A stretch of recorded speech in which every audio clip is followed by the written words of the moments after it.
Hey, what's going on, guys? For today's Mook review, we're going back to where it all began with the Modeler's Room Style book series. Here we have book 1, so we've already taken a look at book 2 and 3. Feel free to check those out later because they're also really quite interesting, but I did manage to get my hands here on the first book in this series, and I think it'll be very cool, so let's go ahead and check it out here for today's video. Alright, so as with volumes 2 and 3, really cool artwork here on the front showing a number of different rooms that we're going to see on the inside of here. Underneath the dust jacket, we've got a decolorized version of one of the spaces there, which does look very nice. On the inside of the jacket, let's just take a quick look at this. We've got advertisements for book 2 and book 3. In this series, there's also modeling tools guide book. That's kind of interesting. A Q&A book and a aircraft modeling book. There it looks like on the back side here. The MSRP for this is 3,200 yen plus tax, so a little bit more pricey for this one, being closer to around $30 for this. As you can see, it's not like ridiculously large. It's just over 100 pages, like close to 120 pages there about exactly. So should be pretty interesting here. It also has the names of all the modelers featured in here, and it's all in English, which is nice. Just makes it very easy for me to recognize, but I do recognize a couple of the names on there, so should be interesting to see the modeling spaces featured in here of some people that I know through online anyway, not really so much in IRL. And over here in the contents, it's not broken up into styles, but you can see there is amazing style, homely style, professional style, and elegant style. Which one do you guys prefer? Let's go ahead and start off and we'll see here. So this first page is just kind of a little introduction here, it looks like, but with some nice photography there. And that's one thing that we'll see throughout all of this. No matter what the space is or looks like, we'll see some nice photography. Starting off with elegant style, and here we have the names listed for this: Kazuya Hoshioka, Genzo Ihara, Wild River, Kishi Omori, and Yuji Tano. And Wild River we saw in, it was either, I think, book 2 or 3. Anyway, we've seen Wild River in here before, so it'd be interesting to see if it's like a different space, maybe move it or something. But anyway, starting off with Kazuya Yoshioka here, his space looks very white, a lot of white stuff going on in there, very white, very bright white light. Anyway, in this space as well. Elegant style, maybe just because of it's very kind of simple looking, very well organized and very white, but it does look very clean and organized, a very sterile kind of modeling space. It seems like it's even got the microscope in there for doing like the really close-up work there. It looks like sort of a more traditional modeler, and in here, as we've seen with the other two books, there's really an emphasis to kind of almost go out of the way, not to show much in the way of like actual model kits, because it's really meant to just focus on the space, but it's kind of based on some of the kits that you can like just kind of see in the background, or based on some of the tools and things that you can see, that you can kind of deduce what type of modeling. It looks like this modeler here does primarily military scale model character figures and things like that. At least that's kind of one of the few things that I can see in here, but military model, scale model stuff. Up next then is Genzo Ihara, and we can see very prominently a very big Godzilla and Godzilla poster there. So it looks like there's some other just kind of resin kits, probably of some different like science fiction, horror kind of characters, things like that. You can see some over here in the display, some Star Wars stuff in there as well. A very large, I think that's the 1/12th. It's gonna be like 1/12th or 1/16th scale, quite big SAFS there from Machine & Krieger. Really nice kind of, this is kind of a more homely kind of looking space here with more of that dark wood. You got some plants around for some nice decor. A very homey kind of space here. It looks like nice display here too. And this is something I've seen a lot in these books where they're using like multi-level. So they'll have like a small table like on top of their desk, something like this, so that they can kind of keep stuff underneath and then have some like kind of raised workspace above, or kind of vice versa, just a higher level to keep stuff while they're just kind of working down below. So also featured in here, like we've seen in books 2 and book 3, is the kind of three-dimensional illustration there, kind of drawing illustration of the room, so you can kind of get a proper sense of the space, because sometimes in photography it's kind of hard to tell, just because obviously they're using, probably in most of the photography here, they're using like a wide angle lens, so it's kind of really hard to get a proper sense of like the true dimensions of the room, but it's easier there with the illustration work. So that also has like some of the room specs in there as well. We've got Wild River Sun. So yeah, let's see if this is too different from what we've seen before. A lot of plants, which we did have before. You can see there's a number of plants featured here prominently. It looks like this is kind of the same space. This was like kind of not the focus of his space the last time we saw it. There was kind of like one area which they kind of focused on, and then another area which was not focused on quite as much. It looks like if this is a part of his apartment, he does actually have kind of a balcony, which is pretty common in Japan to have some sort of balcony, but to have a balcony this large is a little bit more uncommon. He's got some more plants and like a nice table and bench and stuff there out on his balcony. That's kind of nice. I had a friend when I was living in Japan, a friend that had a small like golf putting thing that he had made on his balcony. So that's pretty cool. Here in the diorama, you can see where it's kind of like the living room, and his work room here is kind of like right off the living room. This definitely seems like a different style. I don't know what the exact word for it is in Japanese, but I can tell exactly like kind of what type of apartment this is. Kind of more unique style. Anyway, one thing that's really interesting to me, looking at these pictures of Wild River's working space and his working space in the previous book as well, or in the other book where we saw it, is that in the workspace you don't really see any kind of like, I guess there's no diorama work in progress. He's most well known, of course, for his diorama work. And I'm sure there's lots of diorama supplies in here, just kind of in and everywhere around. And there's lots of plants, which is kind of easy to see, like where a lot of the inspiration comes for a lot of his dioramas, just from all his plant life and stuff like that. But no diorama works in progress, just kind of sitting around. Kishi Omori here, also with a lot of plants. Right off the bat, you can kind of see some Maschinen Krieger sort of looking stuff kind of here with this model or feature over there. I'm not really even sure what that is, but some really interesting sci-fi ship models and some airplane models up there as well. Also kind of looks like a very nice, very comfortable place, sort of like a model space in like a Japanese cafe or something, almost looks like, with the nice natural light, a lot of wood stuff everywhere, and the plants. It's just kind of a very natural looking mix that I think it looks quite nice. So this one is sort of like 2 rooms here, up from the stairs. This must be like the second floor of his apartment or something like that. It's got like kind of 2 rooms that just kind of go together for different aspects of the modeling there, it looks like. But yeah, a lot of very interesting, kind of cool science fiction stuff in there. Cool to see how like the broom is mounted to the side of the bookshelf there. Yes, keeping the floor clean is always a challenge. Up next, Yuji Tano here with a lot of paint there right up in your face in the workspace. So doing a lot of painting that would be Citadel paint, I believe, is all that paint there, which I think is what we saw on the front. Yep, for this one right here. But nice display, having just kind of like the pegboard and then the paint racks and tools and stuff all kind of up on the pegboard right there, so you can keep the surface desk space relatively clean from clutter and then keep everything kind of up on the pegboard. So that looks nice, kind of very nicely organized space here. As you can see from the diorama, he's just got like the bookshelf on one side, this, which is what we can see here, on the other side of the room, and like a little bit other shelving there, and that's pretty much about it. You can see some more photos of that here. So kind of very simple, straightforward space. I like that.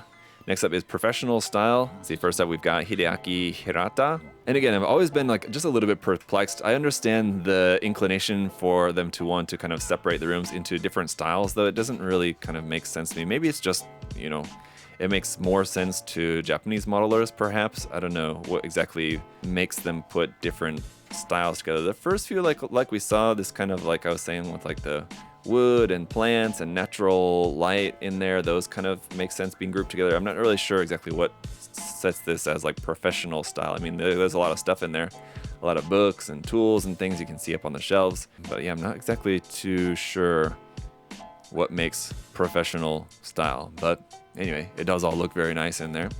Naoki is up next. Someone at least here where we're mostly doing Gunpla stuff. Of course, we're all very familiar with the name. Also pretty interesting space here in that, yeah, this looks quite, I'm not exactly sure how to describe it.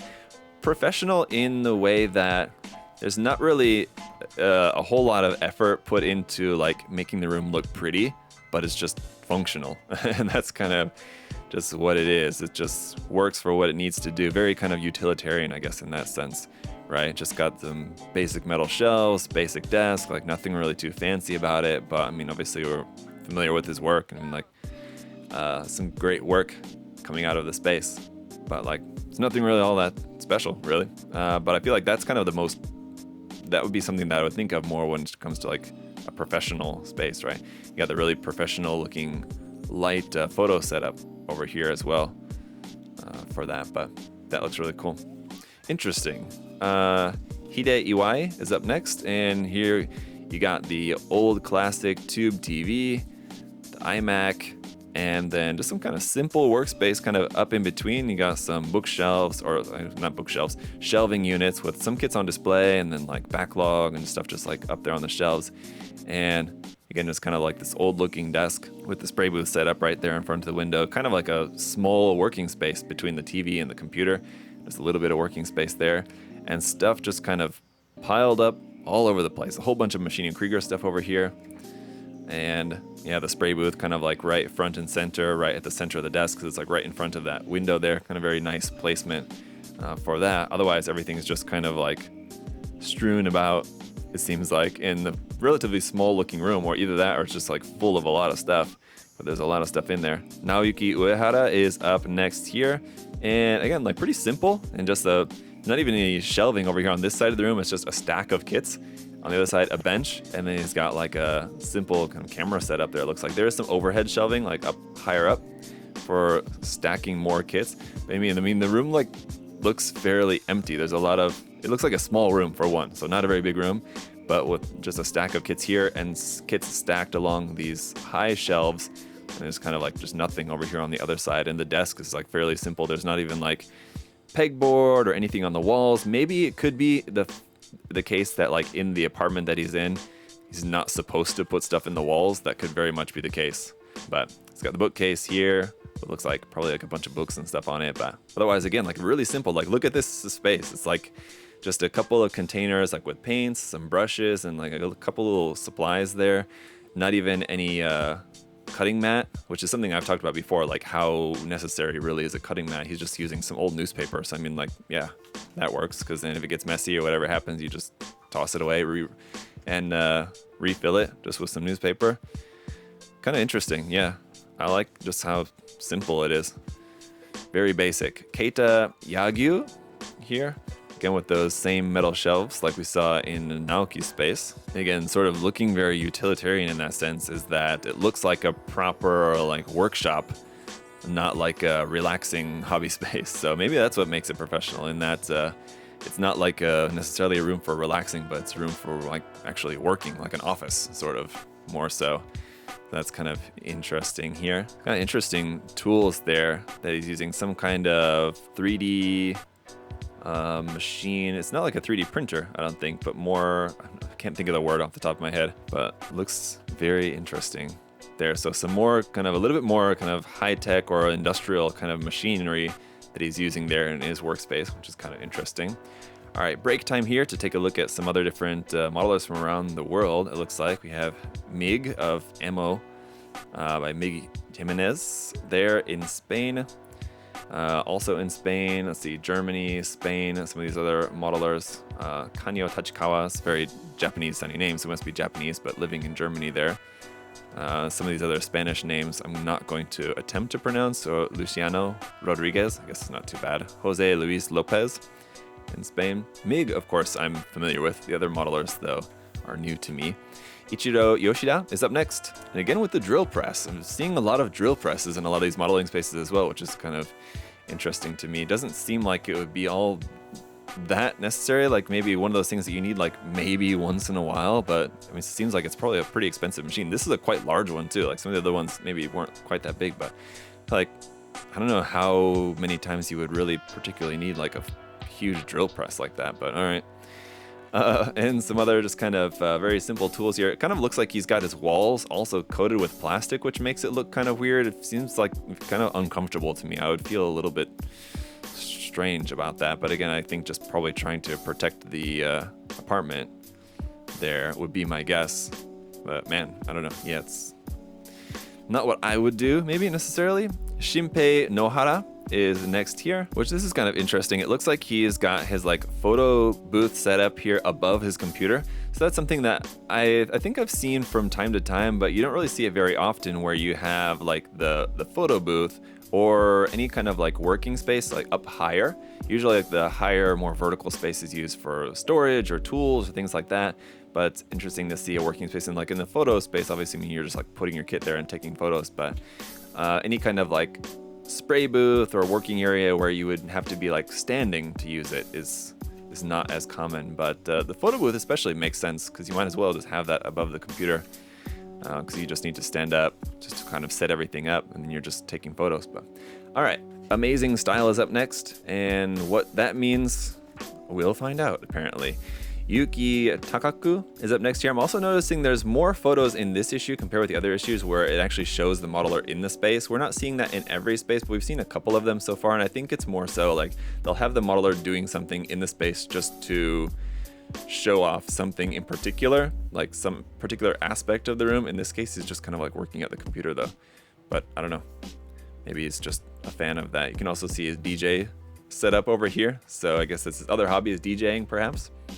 But yeah, kind of like it's just as much like an entertainment room for like maybe TV and video games and whatever else, I guess DJing apparently, and also plastic modeling. So an interesting mix of stuff going on here with that. It's got his Roomba, of course, for vacuuming the floor. That's a good idea as well. And Michael Jackson up there, so it's MJ fan. Big Star Wars Star Destroyer kit and a photography booth. Looks like his photography booth. Is there? Can we see it in a photo? I don't know. I thought at first, like looking at the illustration up here, it looks like the photography booth setup is on the floor. So we were just talking about it a second ago. It'd be interesting to have a photo booth set up like up above the computer, but also on the floor is another option. I mean, that makes perfect sense if you have space, maybe like under the desk or something like that. All right, here's an interesting one here. Genpachi Tokaimura. Obviously a quite unique space, not something you would see very normally in Japan. It looks like it's in some kind of like converted barn or something, and I'm really curious as to like what this house looks like from the outside. But this looks like it is probably is a full-on house, and this is like this what normally would maybe be like a second and third floor or something. It's very unique design, especially for Japan. He must live out in the country or something. I wonder where he lives. Definitely not in any big city with a house like this, I feel like, but man, it's so unique. There's even like a raised loft, like shelving area for just like storage and stuff, looks like just black boxes up there with like this long ladder going up to it. But with such high ceilings and this very unique design house, I mean, like this is super interesting just to see the space, not even like commenting on the actual like modeling working space, but just the space itself is so different, unique. Very interesting. But it looks like it would be a cool place to work. I mean, I wish I had a space like that to work in. That'd be awesome. I guess this is showing like maybe what it looked like before. And yeah, interesting. So I'll have to see if I can translate some of that just to see like, I wonder what the space was used for before this. Looks like it was used for like kind of like a cafe or something, sort of like office or something space. There's like lots of tables and stuff in there. I don't know. Very interesting. It certainly is amazing. So yeah, okay, I get the amazing style now. Dorobo Hige is up next. This room, I mean, we'll have to look at the diagram. It looks very, very small. It looks tiny. So you got like the wall right here and probably about like 3 feet of space here to just kind of move through, and you got shelving and stuff stored all on that side, and then a little workspace here at the end, paint booth's kind of right off to the side there. And I mean, just looking at the space there, it does not look very big at all. A really, really tiny space here. Almost like imagine like working in a walk-in closet, essentially, is kind of what it looks like. But hey, if you got the space, use it. And he's looking like he's taking, again, taking a lot of use out of the vertical space. You got stuff like stacked up all the way to the top on kind of both sides of the room there. You can't use 3 or even 4 sides of the room, really, because of the size of it. You can only use 2 sides for storage of stuff. Well, maybe there's a little bit some on this side as well there, but man, yeah, it's a tight space. I'm sure that was fun to try to photograph. And all right, we got another kind of how to make modeler's room, kind of a little bit here. I don't know, I guess just like talking about some like things to consider when planning out the room. Hiromichi Arisawa is next here. This is the one, again, with a lot of like non-modeling stuff, just like CDs and stuff, other books, which don't even look like modeling books, like kind of like textbook kind of stuff over here. And just the desk, kind of straightforward room here. It looks like his spray booth setup is out on his balcony though, which is kind of interesting. As long as it's covered and like covered from the elements, that would work. When I lived in Japan, I used to spray just spray can paint on my balcony. It made a lot of dust though, which kind of would build up over time on the balcony, which I feel like was not good, but kind of cool to see an outdoor spray booth set up there. You would certainly be limited by the weather, and you would also need to make sure, like I said, make sure all your stuff is protected from the weather as well, because I would assume like if it rains a lot or snows or whatever, it would get wet. No. Interesting. Again, just kind of using what you have to work with. Up next, Yasuhiro Takeshita here, again with a pretty small looking room, because here you can see him photographed in the room. And I'm guessing the reason why they're showing the modeler in the room is at the point maybe that they're trying to make with this one is just kind of to show how small it is, because you can see he's just like right in here and just completely surrounded. So I wonder if it's the type of space that he has to like crawl under the desk in order to get to the space where he's sitting. And it does kind of look like that because it looks like such a tiny room that's completely packed with stuff. So it probably is the case that this, where you can see kind of like the computer in the foreground, and like the foreground of that we can't see of this photo, he probably has to crawl under that desk or something, or it's a really super narrow space to get back into there. Yeah, and again, it looks like essentially it's like a walk-in closet that is converted to the space there. So, all right, homely style I think is our, no, I think homely style is it. Okay, so homely style is next. Let's see what that means. Yaz here is up first. He's got his guitars on the wall and a pretty simple, kind of clean looking space compared to a lot of the other ones that we've seen. Some nice displays up here on the wall. It's like these just hanging boxes on the wall, these shelves that are just kind of like floating there. Floating boxes, I think is what you would call them. Floating shelves, something like that anyway. So that's a kind of cool way, and they are covered with glass too. It's a nice way to display kits in there. Yeah, it's pretty cool. And it's got the spray booth right next to the window there. Very nice, very convenient, and pretty nice, simple kind of looking space there. Very clean, well organized. I like it. Koji Takahashi, it's up here next. And this one again, like as far as like determining which style this is, I mean, compared to some of the other styles we saw in like professional style, I'm not really sure. Like, this would be a tough one. Would I put this in professional style or homely style? I don't know kind of what the main difference. Like I was using a bunk bed over here. Just noticed that in the background, if you can see, I don't know if you can see well in the other photos, you can see it in the illustration sort of. It's like right here in the foreground of the illustration, but he's got a bunk bed that's been just converted to shelving. So he's just got stuff stacked up underneath, and then on top there's more stuff stacked up on top of there. That's kind of funny. Very unique. Don't know if I've ever seen a bunk bed used for storage before, but there you go. Here's more about Nero Booth. So again, this is something we've seen in all of the books. Seems like Nero Booth certainly has a lot to do with probably investing in the production of these Mooks, because in this Mook series, because there's always Nero Booth stuff featured in here. So Masahiro Fukui is up next with a pretty clean looking space here as well. Not a lot of stuff like on the walls. Just a, again, very like office looking space here.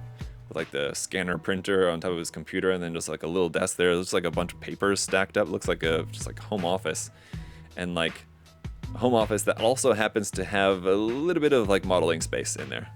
But that's kind of interesting. He's got a sink in his room. Man, there's one thing that I definitely miss in my hobby space in Korea.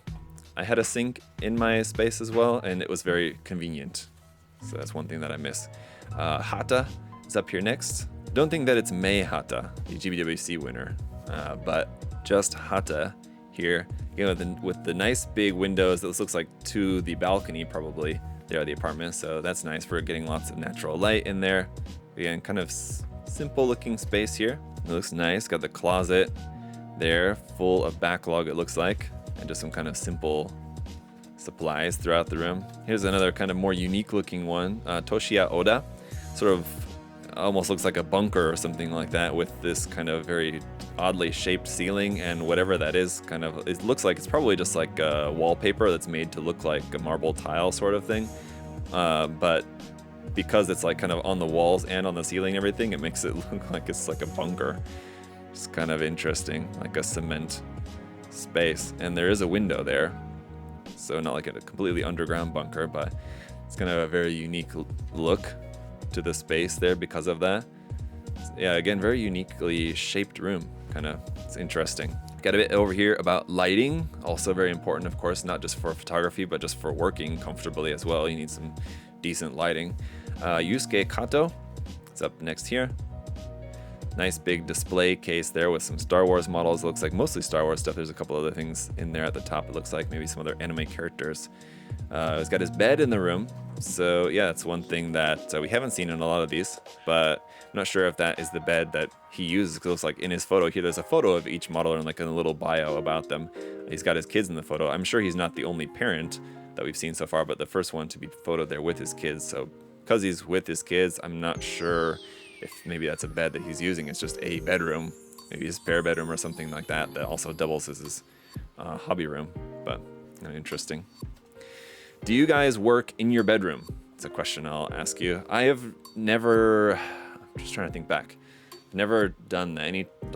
Especially since I've been doing YouTube, I've always had, been able to have like a separate room for modeling. Either that or like right now, if I ever do anything like any work, like building a kit or something at home, I'm just doing it like in my dining room table. I have a desk at home, but so far I've not got it like set up yet to be able to do anything at it quite yet. Anyway, Kei Shimizu is up next here, like the Minimum Factory Bernie poster over there on the side. The bicycle, I think this is one of the first times we've seen in all three books a bicycle in the hobby space. It's probably not the first time, but you don't see it very often anyway. Certainly something years ago, it was a big hobby for me. I used to be very into cycling and just kind of fell by the wayside, unfortunately, but I would like to get back into cycling. Would be nice. Though here, living in America, I'm a bit more nervous about it though. Anyway, Hiroki Ichino, I think, is our 25th and final modeler here for this space. He's got a really cool looking spray booth over here. That one looks very nice. And again, just kind of a really simple room here with just a basic looking workspace. Where even is the workspace? He's got his like computer and like drawing space here. It's like a Wacom tablet or something like that. And then this like dresser, which I'm assuming is just like full of probably hobby paints or tools. I'm assuming not clothes, but maybe, I don't know. And a spray booth, and it doesn't look like there's too much else like kind of working space really other than that. So kind of a challenging space to work in. And then some furniture. So some different furniture for around your room to make it easier.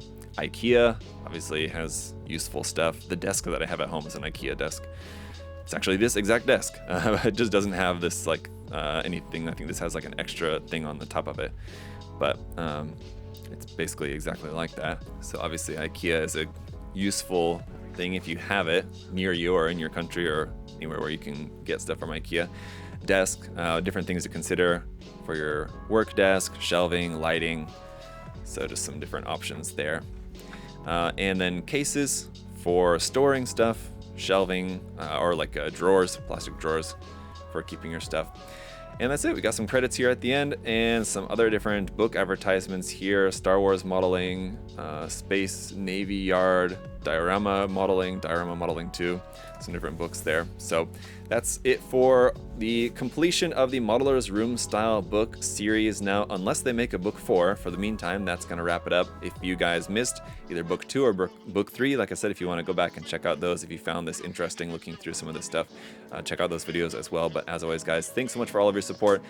We don't sell these books, unfortunately, but we do sell a lot of the paints and tools and supplies and stuff like we've seen in here at USA Gundam Store. The link to USA Gundam Store will be down in the video description below, as always, so check that out if you want to check out some of that different paint and supply stuff. Obviously model kits as well as figures and everything else there. But that's it for today, guys, so thank you so much for your support, liking the video, commenting, subscribing if you want to make sure to stick around for more videos like this in the future. Until next time, hope you guys all have a great day, and I'll see y'all later. Bye, guys.